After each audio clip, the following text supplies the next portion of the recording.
Olá, amigos do Instagram, tudo bem, gente, com vocês?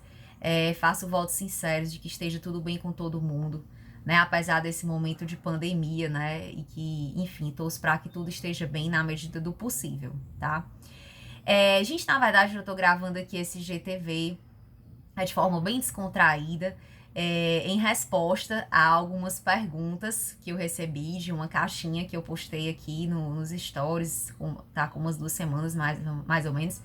E eu abri espaço, né, para o pessoal mandar feedback, mandar dúvida, sugestão de conteúdo, enfim, né? E de antemão eu quero agradecer aos feedbacks muito carinhosos que eu recebi, né? Muitas pessoas falaram que gostam muito do conteúdo aqui do Instagram, que finalmente está conseguindo entender o tributário, né? Desmistificar aí um pouco.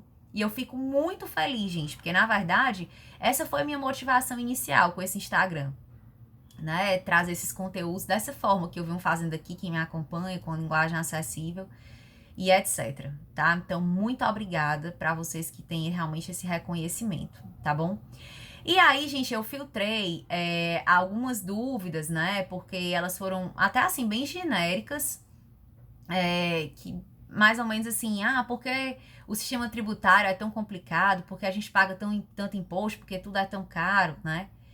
E aí eu, resumindo, resolvi, né, gravar esse vídeo hoje para falar de um assunto que eu acho assim um pilar para a gente entender um pouco sobre isso, assim, com uma linguagem bem acessível também, né? Para a gente entender um pouco, assim, realmente essa questão da tributação sobre a economia, para a gente entender justamente esses impactos, do porquê tudo é tão caro, porque a gente paga tanto imposto, né? Na verdade, eu comecei a estudar esse assunto no ano passado, assistindo a umas lives com o economista Marcos Lisboa. Para quem não o conhece, gente, inclusive vale muito a pena. Hoje a gente tem muito conteúdo bacana, de qualidade, no próprio YouTube. De graça, gente, gratuito. Né? A gente tem diversas instituições com pessoas muito preparadas, que têm realmente muito conhecimento de valor para partilhar. Né? Então, acho que não nos custa nada como cidadãos dedicar um pouco assim, a atenção para a gente aprender mais, para a gente procurar entender outras coisas, né? Inclusive, foi dessa forma que eu, Michelle, também comecei a entender a economia, porque eu detestava a economia, para ser bem sincera, né? Que às vezes a gente vive assim dois mundos, né? A linguagem da economia é altamente complicada e a linguagem tributária é altamente complicada. Quando junta os dois, aí misericórdia, né? Como diz o pessoal aqui no Nordeste. Mas, gente, hoje eu gostaria de trazer uma fala, né? Sei lá, até uma conceituação, assim, que o Marcos Lisboa faz em diversas lives. Eu já vi ele falando muito sobre esse tema, né? Explicando um pouco sobre isso. E eu queria trazer com as minhas palavras, né? Para que vocês também possam entender, caso quem não o conhece, quem não teve acesso, né? A esses ensinamentos que ele partilha. Que na realidade, gente, é o seguinte.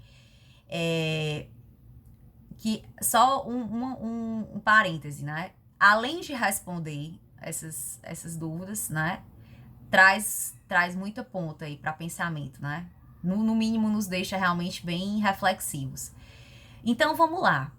A gente sabe, gente, que um país, quando ele decide tributar, né? Todo país tributa, obviamente, ele a tributação deixa, obviamente, aquele país um pouco mais pobre, né? Para cada real que você arrecada, você vai ter um percentual daquilo em perda, né? Obviamente que a depender de como o seu sistema tributário está estruturado, você vai ter uma perda maior ou uma perda menor, né? Inclusive, isso é até o chamado peso morto, que é justamente essa parcela dos impostos, né, que não são revertidas em favor da população, né, com políticas econômicas, sociais, enfim.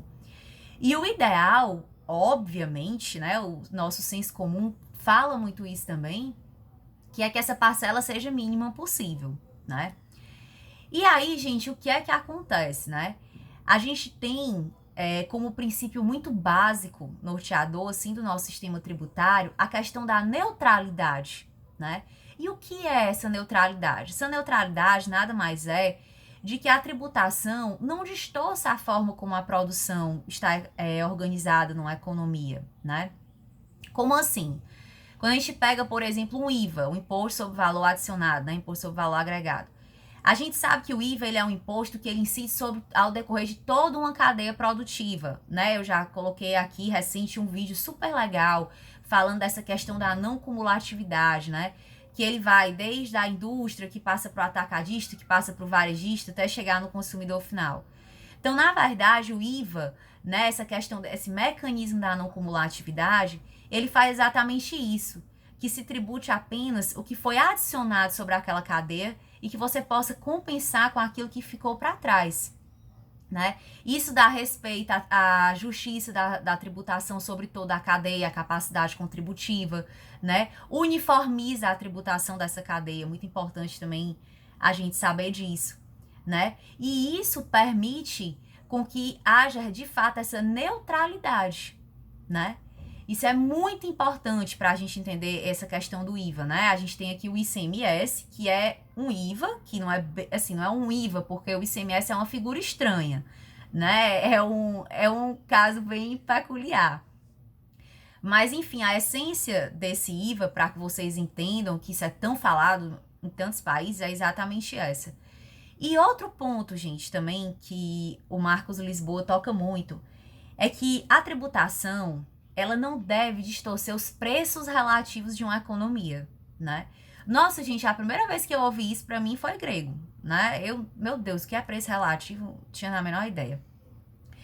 E é tão simples, gente, da gente entender isso, que é algo muito legal, que nos mostra muita coisa a partir desse entendimento, sabe?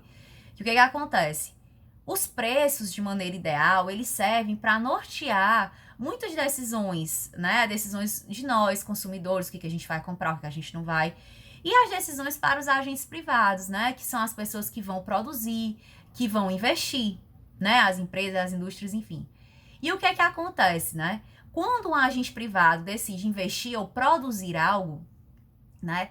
Ele vai se basear onde? Nos preços, naquela atividade que para ele vai ser mais rentável, né? E, obviamente, que aquela atividade também seja rentável para a economia como um todo, né? Que naquele quesito que o país se especialize em fazer o que ele faz de melhor para produzir em larga escala e assim crescer, né? E aí, o que acontece? Tudo que a economia não quer é que a tributação chegue e distorça esses preços relativos. Ou seja, imagine que você está diante, né, de um projeto A, que ele é muito rentável economicamente, e um projeto B que não é rentável economicamente.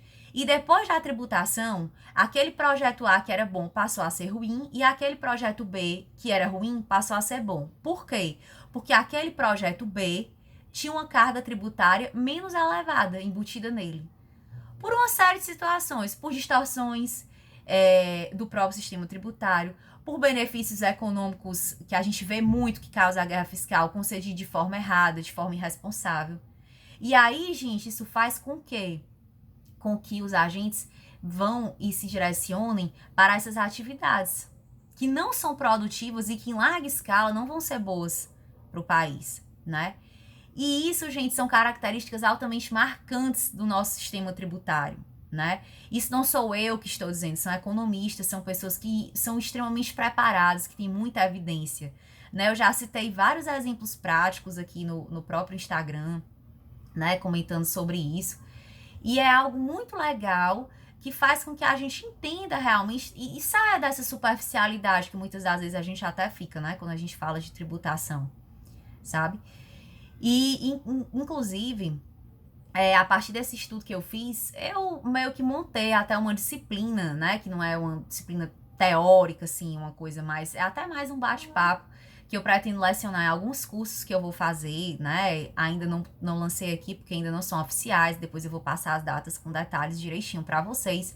Mas que, obviamente, que no momento da disciplina, né, no momento do curso, eu vou falar com uma riqueza maior de detalhes, né, trazendo muito mais informações muito legais para a gente entender isso, né. A linguagem que eu vou utilizar nos cursos é a mesma que eu utilizo aqui, né, porque, enfim, eu sempre falo dessa mesma forma, independentemente do público ser para quem não é da área, para quem é advogado, para quem é estudante, eu sempre procuro falar realmente nessa linguagem que dá para todo mundo entender, tá bom?